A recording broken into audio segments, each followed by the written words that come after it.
situation with the WNBA travel. I'm curious if that ever led you to a point where you considered not coming back to the league, and if so, how you made the decision to join the Sparks this year. I've sat out of the league 5 years before. Um, it's frustrating because I played overseas and I know the treatment and the standard of how athletes period should be treated. So it's hard to come here and fly economy, fly exit rows. I'm 6'8", borderline 6'9", depending on the shoes. So it is tough. It's tough, especially when this league is full of owners and GMs that want to do more. But at the end of the day, I love to hoop, I love to ball, and I love to have a good time. And it ain't so bad having to upgrade my ticket, especially when I make a lot of money off the floor as well. So I'm very lucky. But if I wasn't working so hard off the court, that's coming out of my paycheck every road trip, an upgrade, when it should just be the standard. We're not asking for private jets, even though our owners have been told no. Last year in the playoffs, we were told no. So we're on a 5:30 bus to the airport to get back to Vegas for game 5 of playoffs. You're not going to get the best out of athletes if they're treated like that. So everything I'm saying, I'm not just sitting around bitching just because I have a view. I want the best for women, period. I don't care if you're in the WNBA. I don't care if you're in college. I don't care if you're in high school. I want the best for you. And that's why I use my voice. And change will happen. They'll probably have private jets and I'll be retired and bitter. I won't be bitter. I'll be so happy because that's the standard it should be. But at the end of the day, I just want to see women get what they deserve and be able to get to their work comfortably. Hi, Liz. Cindy with New Stitch Media. A little bit of a difficult question, but would love your opinion on it. How do you feel about men who identify as women in the WNBA? For me, it's a tough situation just because growing up, we have different hormones growing up, different bodies, different builds. So it's tough. I've seen this come up in MMA recently. It's a really hard question. I have friends that are transitioning. It's not an easy situation. I think it's one of the hardest things is to completely alter your genes from a female to a male or male to female. It's one of the toughest situations ever. And I'm so respectful of it. But when it comes to sport, I honestly feel like I don't have a say or I can't have a say being, big old 240 out on the court. It's such a hard conversation to have at the moment. But at the end of the day, I just hope there's a way that everyone gets to play the sport that they want to play. But for me to speak on this subject, I really feel like I can't. I'm not in that position. I'm not making the rules. I'm not going through it. But I just hope at the end of the day, everyone gets to do what they love and play the sport they love and be who they are comfortably. Thanks. We're going to go over to some of the Zoom questions now. We're going to go to Michelle Vopel with ESPN.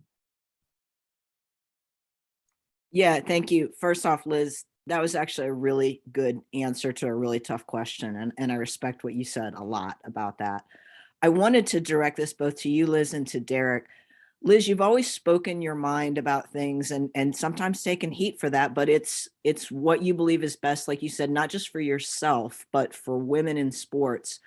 I wonder if you could talk about that, the fact that you've always been willing to do that, even as a very young person. And Derek, if you could talk about that, because as a player, you had to do that yourself for many years, and just how you can maybe, relate to what Liz, does, and the fact that she is willing to speak her mind.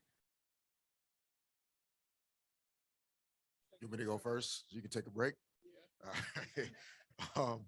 No, thank you for the question, Michelle. I think where appropriate, I do, I try and use my former player experience to connect and relate to what our players are going through. Although I played a different game in terms of gender, a lot of the experiences are similar. And I think it's important to, to serve the needs of others. Like this, being in pro sports is not just about you. So many that came before you are why you're here today.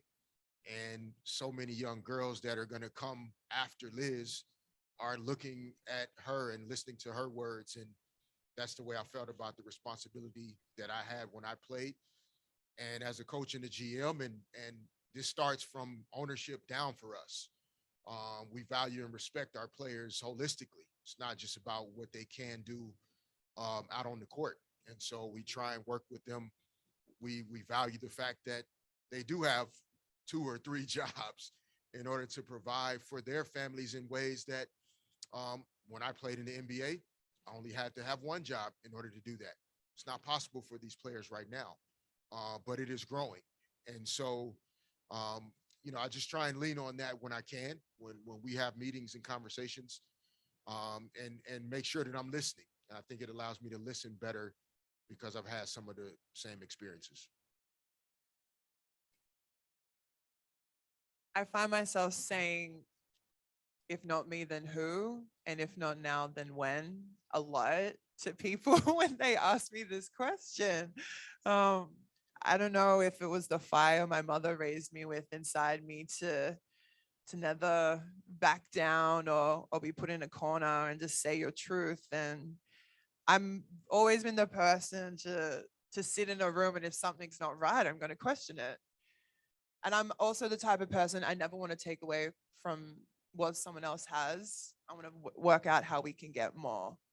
And I hate to see things that I've said be portrayed that I'm trying to take away from someone else. I've never been that person. I've never been a jealous person. I live a very blessed life. Praise God. I'm very grateful for you every day. But I'm the type of person, I'm gonna say something. If we need more, we need change. And I've been that way since I was a teenager. Always standing up for what's wrong in school, who's getting picked on, who's getting bullied. And I think that's because a lot of my life I was picked on and bullied and put in a corner. So I've always been able to say something and speak out to be like, this isn't right. So I don't know where the strength came from. I don't know.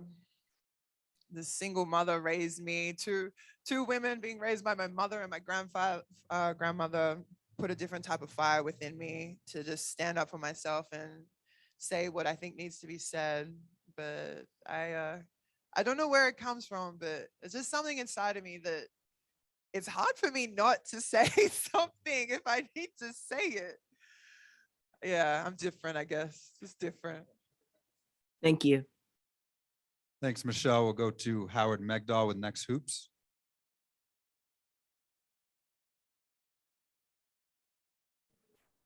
Thanks very much. Liz, congratulations, and Derek, good to chat with you as well.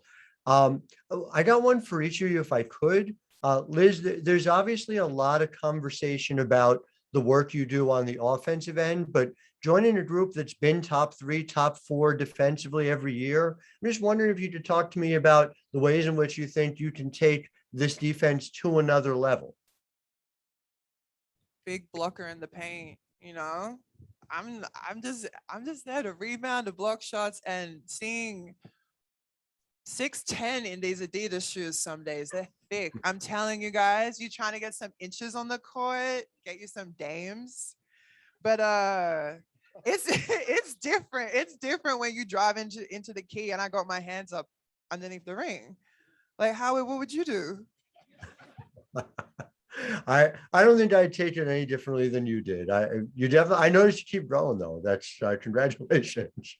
And Derek, for you, a question. This is obviously a good problem to have, but you have many, many players at the 4 and the 5 who are skilled, who are used to playing significant amount of time. Just, if you could take me through how you're going to go about deciding who plays where and when, and how you navigate that territory.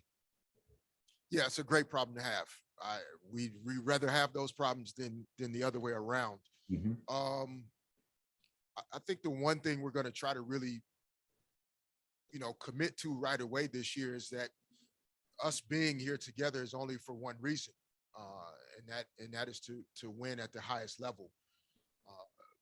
You know, many of our players have either they've had national team experience or they've played on teams where they've had to make that choice. To win at the highest level, there are things that you have to give up and sacrifice. And many of our players are already wired that way. So it won't be easy. There'll be some nights and some days that Liz is unhappy or Nneka's unhappy or Shanae's unhappy. Somebody's always going to be unhappy, but that's what growth is. It's uncomfortable. And that's the only way that you achieve at the highest level is to push through that discomfort. And so we'll have some of those nights. We'll have some difficult conversations about where the minutes and the responsibility will go.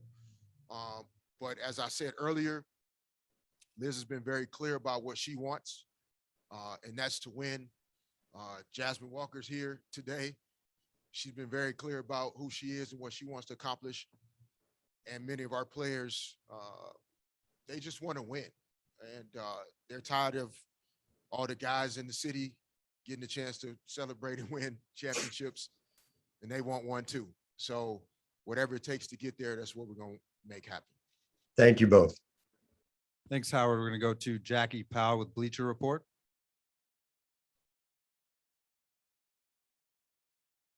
Mute. Hi, Derek and Liz. Can you hear me all right? Okay. Congratulations to you both. I want to start with Derek and then we'll get to Liz. So Derek, Liz said something really interesting. She said that she doesn't have the vet brain and that she's aware of that. So what I wanted to know is sort of, what do you have in place here that maybe will help her grow as a player and a person who, as of right now, she believes she doesn't have the vet brain?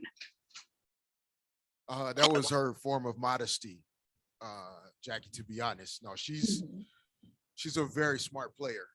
I think it's just her acknowledging that she is willing to grow and allow for positive impact from other players and other teams, and respecting the fact that Nneka is very smart and accomplished and talented. And Christy Tolliver is a two-time champion and understands a lot about this game. And from what I remember, championship teams are better off when you have those kind of players.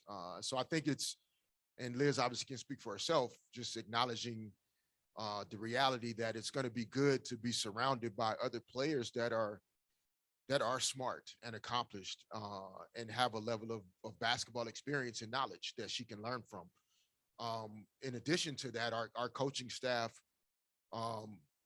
represents a collection of experience that we feel like gives us a great chance to connect with our players and help to get the best out of them. Coach Fred Williams, who Liz played for in Dallas, who's done as much for women's basketball as, any coach we can think of. Coach Latricia Trammell. Last year we had Simone Augustus on our staff, who's a champion and been a winner. And so, we feel that over time, the collection of our staff, the folks that we have working with our group, the way we value our players in terms of mental health and mental performance, we think that all those things are going to be positive. But, Liz is very capable herself. We don't have to try and make her something that she isn't already. We're part of an entire support system, and we're excited to bring it together. So again, I don't think we have any magic formulas here, Jackie. To be honest, we just try to serve our players and do the best we can for them every day. Thank you, Derek. I appreciate that answer. I do. And for Liz, I've got a couple for you, if that's okay. So I wanted to build off of Sabrina's question. When we spoke about Mark Davis and this idea of, player pay versus pay for the coaches. But what I wanted to know from you is, how do you think the W needs to respond to sort of rectify that issue where you've got a ton of owners or governors that are investing and that are pushing for things in the right direction, but at the same time, maybe there aren't some that are, I guess, on that same level of thought, if that makes sense. I'm not sure what what they can do. You know, I'm not in the office at the WNBA. I'd love to be. I'm sure they'll never let me in there. But if you want to bring me in for, you know, a little marketing, you know, let me see the numbers. I'd love to do that. I don't think the true numbers of what's actually going on the business side of the WNBA is actually out there. So I'd love to have a look at that. I think a lot of people forget I actually own a business back home in Australia. I have a wonderful vitamin company called VitaDrop. If you guys are looking for some, you know, daily vitamins and electrolytes. But I love business. I love marketing. You know, I'm not from America, but I have one of the biggest followings in the WNBA. Take that as you may, but as a female athlete to have one of the biggest followings period in this league is something I wear with pride, knowing that knowing that I've drawn a lot of people to games courtside, tuning in. It's something I wear with pride, is that I've made people interested in this league, and I feel like I can do it as a whole. I'd love WNBA bringing on as the marketing manager. I would love that. But I just think there's so many great stories to be told in this league, and we're not connecting in the right ways. I don't think we have. We can connect so much more with the youth. Start at the grassroots, work your way up. There's so much opportunity on off the floor with this league, and we have so many owners that want to put more and more and more in. Mark Davis is the man. You know, still texting him, still checking in, still talking. I've never worked with an owner that wants to put so much into this league and has been told no. And I see it and I hear it and I've been shown it. I don't just say these things because I'm saying things. I've known about Becky's contract since it happened last year, since Bill's retirement got ruined. I've known since I've known. So, you know, I love that. I love it for Becky. I love it for all women. I hope everyone makes $1 million a year one day. But until then, we got to work out better ways to give us more, to give us the players more. We'll go to Chris Camella with Nightcast Media. Hello, Derek. Hello, Liz. Liz, welcome to LA. Can you Derek, speak up a always little bit, Chris? Oh, sorry about that. Hello, Liz. Welcome to LA. And Derek, always a pleasure to talk it up with you. Liz, how much did playing with a talent like Asia Wilson, how do you see that experience transitioning to playing with somebody like Neko Gumake and forming another dynamic front court? Obviously, they're not the same player, but still a star-studded player and somebody like yourself. How do you see that working out? And what other intangibles do you think you could bring to the team as well as the locker room? Sorry, what was the last part? Oh, what other intangibles do you think you could bring to the team? Like from afar, just looking at the squad saying, I could bring this to this team. Well, right now I'm just focusing on bringing what I do every day, which is be big. On the court, off the court, that's what I do. I'm not trying to do more than what needs to be done, because right now they just need me under the ring. I think that's all that's really missing, is that big presence inside, and maybe on an energy off the floor. But yeah, I've also forgotten the first half of that question. It's been a minute since I've done media, by the way, guys. I'm sorry. Thank you. This is my first media for the year. We're going to go back to a couple in person. One over here.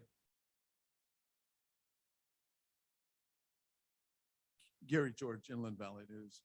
Let's talk about, as far as the timing, and Coach Fish as well, how long do you see it transitioning to being very competitive and being a leader in the WNBA? You mean me personally, or the Well, team? the team, of course, collectively. How do you see it coming together, and how quickly do you see it coming together? I think all good things take time. You know, Rome wasn't built in a day. But as soon as we get to camp, start of April, it's gonna come together quickly. I feel like it's just ready for me to step right in and get to it. The girls just missed out on the playoffs last year. There's a hunger there. I think from all of us, I'm still hurting from the way we went out last year in Vegas. And I want to take that now and put it on the court as soon as I can. So I think as soon as we get together and get it rolling, I think good things will happen quickly. Agreed. Yeah, we're just ready to get to work. Like there's only so much that we can say. We want to get to the basketball part as soon as possible, and we have a number of players that, like Liz just said, we missed the playoffs by one possession last year, even though we were decimated by injuries and a lot of things just didn't go our way. So we're just excited to get back to it and give ourselves an opportunity to reach our fullest potential. And we think that'll be pretty high. And we're not going to waste time, though. We're going to get to it right from day one. Hey guys, Fredo Cervantes here from Infinity TV, right here, right down below. Hey guys, so welcome to Los Angeles, Miss Cambage here. So just want to let you know, now that you're here in LA, Derek Fisher's used to putting up banners here in Los Angeles, as he did help to put up 5. What do you think it's going to take for the LA Sparks this year to put up one as well? Hard work, chemistry, and everyone, buying in, being on the same page. And I think we're already there. It's just getting on court. I know it's time. I'm so excited to be here and get to work. I wish it could be April right now and just start training camp and get this season going, because I truly think it's going to be special this year. But it's just baby steps, First, you got to get it together, start training, get the chemistry, and then it's bringing it on the court. And I can't wait for opening night here. It's going to be the start of something big. On your right over here. Yeah, how you doing, Coach and Liz? Steve Finley from the Culver City News. Coach, you have played with some of the greatest Lakers. Some of the greatest Lakers are still here. Do you ever want to bring some of the players in and kind of work with the team a little bit? It's been a bit of a challenge with the pandemic, to be honest. There are a lot of limitations to being able to have additional, whether it's staff, coaches, visitors from other teams, et cetera. We've done some things virtually in terms of former players and former greats speaking to our team, connecting with our team. But to answer the question, yes, relying on our resources, our relationships. We love to do it. We plan to get back started with it again. Who that is, some of those may be known publicly, some won't be. But we're definitely not bashful about taking advantage of the fact that we can access certain people, players, personalities that other teams can't. And we like to use that to our advantage, and we'll be doing that a lot this year. Thanks, Steve. We have time for a couple more. Going back to the Zoom here, Joe Reedy with the Associated Press.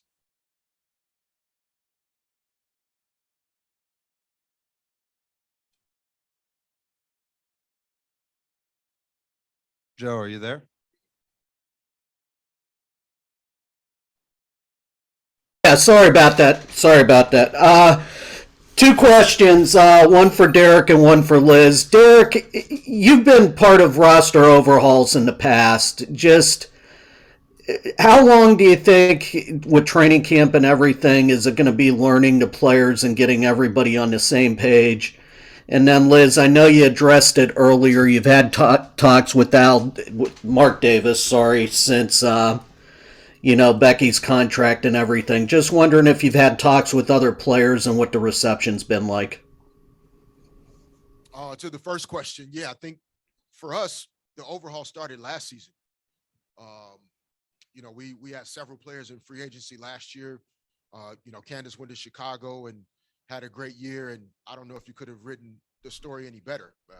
I don't know who the writers are here, but you can't write it any better than what happened for Candace and in Chicago. Chelsea went to Vegas. Quana went to Vegas. So we started turning the page last year immediately with how we wanted our roster to be constructed, our style of play. We drafted Jasmine Walker with the 7th pick in the draft last year. And we had big plans, and we got wiped out with injuries. Jasmine herself went out 2 games into the season. Nneka got injured early in the season, Shanae as well. So we didn't really get a chance to see the fruits of our labor in terms of turning over our roster a year ago. We feel like this year, with the core group of players that were with us last season, Brittany Sykes, Nneka, Jasmine, Shanae, Amanda Zowie B, Taya Cooper, Lauren Cox will be coming to camp. Arella Garantis. We have a number of players that already have corporate knowledge, that know what we like to do, that understand our terminology, what I expect from our team every day. And so to add the players we added this year, and Katie Lou, Kennedy, Liz, and Jordan, we don't necessarily feel like it's going to happen overnight. Greatness does take time, but we do feel like we're farther ahead than where we were last year when we started, overhauling our team. And we're fortunate to have, I think, a combination of players and personalities that they've all accomplished a ton of things individually. And they've won some championships, but it's just very clear through all the conversations that we've had that winning is the number one priority. And when you have a common goal and a shared vision, that helps to shorten how long it takes, to get to where you want to go, because everybody's clear about what the mission is.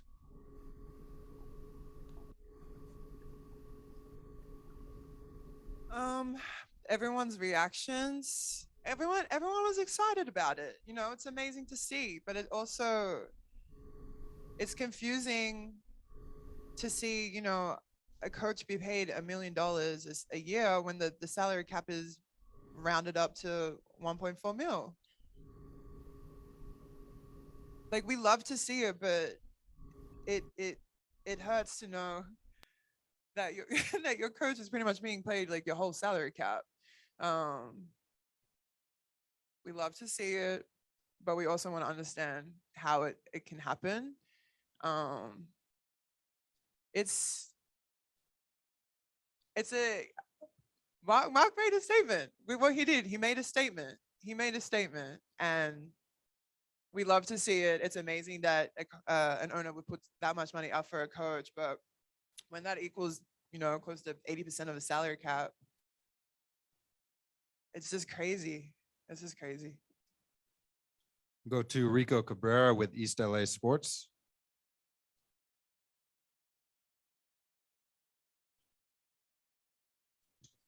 Hello, good evening, good afternoon. Can everyone hear me? Coach? Speak up a little bit. Okay, hello.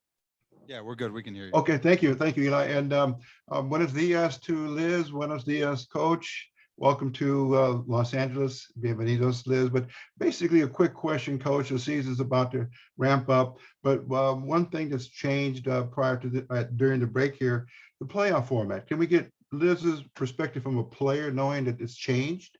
For fan perspectives, for team perspective, owners, et cetera.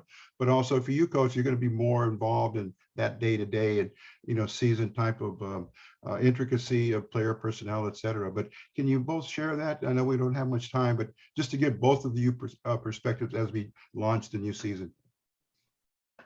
Yeah, no, we're excited about the new playoff format, to have the opportunity as a team to get right into series competition. This is the first time hearing of it. That's why I jumped in there real quick. I'm gonna throw a lob for you, and then you can finish it. No, we're excited about the new playoff format. There have been a number of teams that have wanted to try and make this change in the format. Just felt like there's so many great stories to tell about our players in this league. That our fans just should not be robbed of the opportunity to see these players compete, more than just in that single elimination game. You've had some teams that have had great seasons and then just come up short in that one game and the season's over. So it kind of devalues sometimes that consistency that team has shown in the regular season. So we're excited about it. I think our fans here in LA deserve the ability to come out and see our team multiple nights throughout the course of the playoffs. So we're going to plan our season accordingly. And we're going to expect to be in a lot of those series. But I think it's going to be exciting for our fans. knowing that they're going to have an opportunity to see us in those series, the rivalries and the matchups that you can build and the stories you can tell. I think it's going to be good for the game. So Liz agrees as well. Time for just one or two more. We'll go to Pete Terrell with Made for the W. Hey Liz, congratulations. And this is Beats Row with Made for the W. I think everyone loves the name and the sound of Liz Angeles. So with that being said, you're known as being a fearless trendsetter. What's next for the Elizabeth Cambage brand, and what does that look like with any partnerships, whether it be on or off the court? And the second question is, what's the difference we're going to see in the fashions between Liz Vegas and Liz Angeles? Personally, I don't think my fashion is going to change that much. I don't know. Hey, I don't know. I'm driving in the crypto arena. I might be a little bit different this year, but no, honestly, at the end of the day, I just be wearing the same thing, just mixing it up here and there. I'm still just Liz and all black, a little bit of gold, zooming on my tooth if you may. I got a little LA tooth gem done by Hood Gems. Thank you, honey, for the late night bling up. But no, I'm just gonna keep it me. I actually filmed one of my biggest fashion campaigns last week, so I guess that's coming. One of my biggest dreams. It was the same week that we signed the contract. One of my biggest fashion dreams came true, and one of my biggest sporting dreams came true, all in the same city. So I think me just being here and all the opportunity of being in this city, there's going to be big things coming. I can't speak on anything coming, but you're just going to have to follow me on Instagram, follow the Sparks to find out. Thank you so much. That's a great note to end on. We do have one last special exciting photo. I'm going to call up one of our owners, CEO and managing partner, Eric Holloman. I'm going to ask you guys to stay on stage real quick as they move a few things here.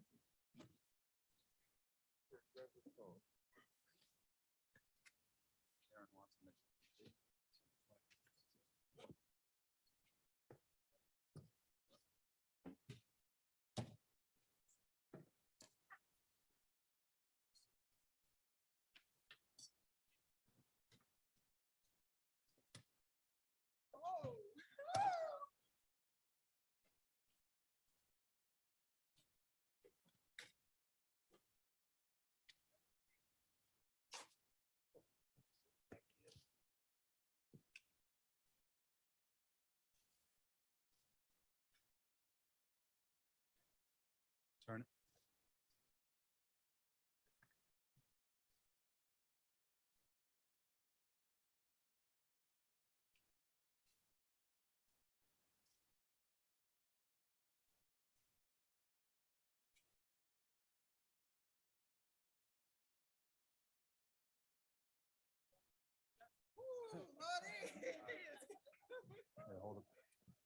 All right, thank you so much for coming, everybody. We really appreciate it. I'm going to have Liz and Derek stay on stage for a couple one-on-one interviews. Thanks so much.